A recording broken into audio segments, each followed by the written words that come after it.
নমস্কাৰ আপোনালোক সকলোকে স্মাৰ্ট ইন আছামৰ নতুন এটা ভিডিঅ'লৈ স্বাগতম জনাইছোঁ। আপোনালোক যিসকলে বিএড কোৰ্চ কৰিম বুলি ভাবি আছিল আপোনালোকৰ কাৰণে ভাল খবৰ। ইতিমধ্যে বিএড কোৰ্চৰ কাৰণে অনলাইন এপ্লাই আৰম্ভ হৈছে। গতিকে আপোনালোক সকলোকে সবিশেষ আমি এই ভিডিঅ'টোৰ জৰিয়তে জনাব চেষ্টা কৰিম। ভিডিঅ'টো শেষলৈ চাই থাকিব। তাৰ আগতে যিসকলে চেনেলটো ছাবস্ক্ৰাইব কৰি লোৱা নাই চেনেলটো ছাবস্ক্ৰাইব কৰি ল'বলৈ নাপাহৰিব। যিহেতু বৰ্তমান সময়ত সমগ্ৰ ভাৰতবৰ্ষত নতুন শিক্ষানীতি অৰ্থাৎ নিউ এডুকেশ্যন পলিচি আহিছে। গতিকে আপোনালোকৰ অসমৰ লগতে সমগ্ৰ ভাৰতবৰ্ষৰ কিছু কলেজত ইণ্টিগ্ৰেটেড বিএড কোৰ্চ আহিছে আৰু এই ইণ্টিগ্ৰেটেড বিএড কোৰ্চটো NCT নৰ্মছ অনুসৰি আপোনালোকৰ যি আমাৰ national common entrance test NCET অনুষ্ঠিত কৰে সেই এণ্ট্ৰেন্স এক্সামৰ জৰিয়তে আপোনালোকে এই ইণ্টিগ্ৰেটেড বিএড কোৰ্চটো কৰিব পাৰিব। আৰু এই ইণ্টিগ্ৰেটেড বিএড কোৰ্চটো আপোনালোকৰ 4 বছৰীয়া হ'ব, 4 ইয়াৰ ইণ্টিগ্ৰেটেড টিচাৰ এডুকেশ্যন প্ৰগ্ৰাম। এই বিষয়ে আমি আপোনালোকক জনাম। ইতিমধ্যে ইয়াৰ অনলাইন এপ্লাই আৰম্ভ হৈছে।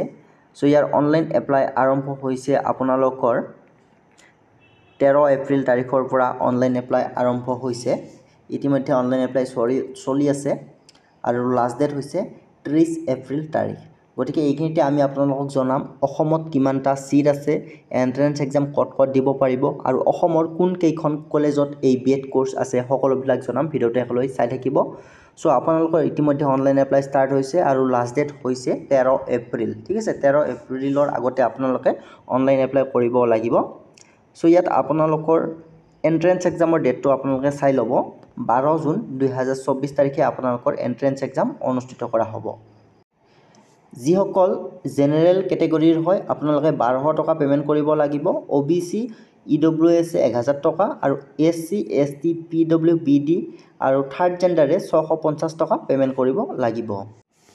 আপোনালোকে কোনো ধৰণৰ টেনশ্যন ল'ব নালাগে। আপোনালোকে এণ্ট্ৰেন্স এক্সাম অসমীয়াতো দিব পাৰিব। অসমীয়াকে ধৰি 13টা ৰিজিয়নেল লেংগুৱেজত আপোনালোকে পৰীক্ষা দিব পাৰিব। এছামিজ আছে, বেংগলী আছে, ইংলিছ আছে, হিন্দী আছে। আপোনালোকে যিটো সুবিধা হয় সেই লেংগুৱেজে আপোনালোকে এণ্ট্ৰেন্স এক্সামত দিব পাৰিব। আৰু চিলেবাছখন দিয়া আছে, লেংগুৱেজ লাগিব।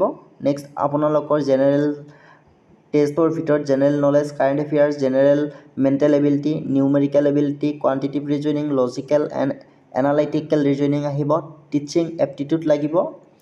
এইখিনিয়ে হৈছে আপোনালোকৰ চিলেবাছখিনি ভালদৰে স্ক্ৰীনশ্বট মাৰি আপোনালোকে চাই ল'ব।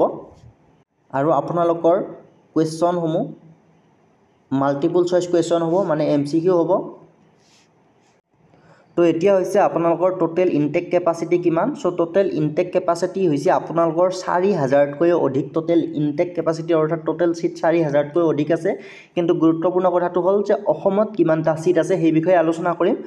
অসমত আপোনালোকৰ কোন কলেজত আছে প্ৰথমতে আমি আপোনালোকক দেখাব বিচাৰিছোঁ। 25 নম্বৰ আৰু 26 নম্বৰ পইণ্টটো আপোনালোকে লক্ষ্য কৰিব। আপোনালোকৰ 25 নম্বৰত আছে ত্যাগবীৰ হেমবৰুৱা কলেজ, শোণিতপুৰত আছে জামুগুৰিঘাট। ইয়াতে আপোনালোকৰ ছেকেণ্ডাৰীৰ কাৰণে আছে 50টা চিট, BA ছেকেণ্ডাৰীৰ কাৰণে 50টা চিট, BSc BEd ছেকেণ্ডাৰীৰ কাৰণে 50টা চিট আছে। অৰ্থাৎ BA BEdও কৰিব পাৰিব, BSc BEdও কৰিব পাৰিব। নেক্সট আপোনালোকৰ নৰ্থ লখিমপুৰ কলেজত আছে BA BEd ছেকেণ্ডাৰীৰ কাৰণে 50টা চিট আৰু BSc BEd ছেকেণ্ডাৰীৰ কাৰণে 50টা চিট।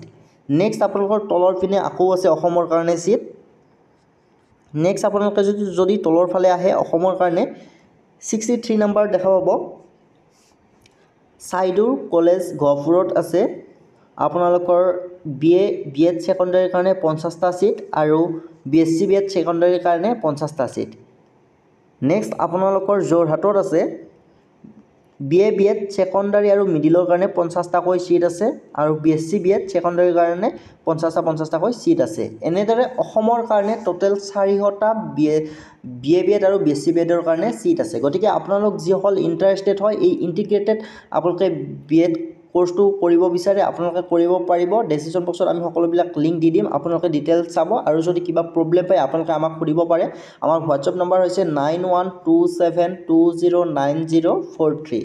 আৰু এই ইণ্টিগ্ৰেটেড বিএড কোৰ্চটো হৈছে একচুৱেলি যিসকলৰ এইবাৰ HS পাছ কৰিব সেইসকলে এই ইণ্টিগ্ৰেটেড বিএড কোৰ্চটো কৰিব পাৰিব। আনহাতে আপোনালোকে যদিও এতিয়াও BA পাছ বা BSc পাছ কৰিছে, আকৌ যদি আপোনালোকে ডিগ্ৰী ল'ব ইচ্ছা কৰে তেতিয়াও আপোনালোকে কৰিব পাৰিব। কিন্তু আপোনালোকৰ তেতিয়া যথেষ্ট আপোনালোকৰ বয়স গুচি যাব, হয়তো এনেকুৱা ধৰণৰ প্ৰব্লেম হ'ব। গতিকে যিসকলে ইচ্ছা কৰে আপোনালোকে চাই ল'ব।